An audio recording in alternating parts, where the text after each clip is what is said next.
今仔下晡，北部7个县市进行城顶轮巡演习。台北市长蒋万安去视察避难疏散和战时民生用品的配售演练。然后总统赖清德呢是特别去到台北市学校视察这战时急救站和灾民收容等等的演练。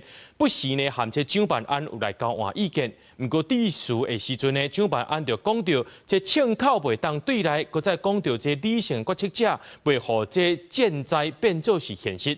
赖总统是讲到反共反并吞，这是共同信念。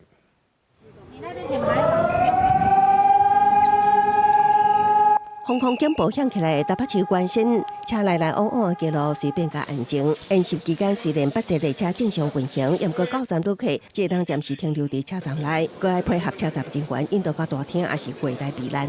现在状况一定是必要的，一定是必要的。半小时的话，其实是还好，也没有什么不好，本来就应该要做演习的。这次的城镇韧性演习是把过往的万安演习跟民安演习来做一个整合，采取兵棋推演还有综合实作的模式。台北市长蒋万安更是全程督导。城顶轮巡演习第一阶段是全民避难疏散，美国在台协会处长高立健也到场甲蒋万安同齐听防空避难简报，下昼2点防空警报结束，接下来就是全民防卫动员演习。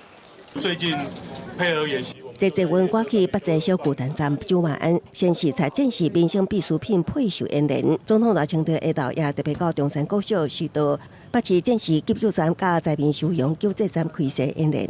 甲蒋万安同齐视导的是2个人不时咧讲话，不过伫第四阶段，蒋万安突然提起，团结不是用讲的，赖总统是强调，共同信念是反共反并吞。团结来自于我们都是一家人，枪口绝对不对内。我相信理性务实的决策者绝对不会把台湾变成热点，把战灾变成现实。所谓共同的信念就是反共、反并吞、反共护台，成为守护台湾必要、真实、具体的行动。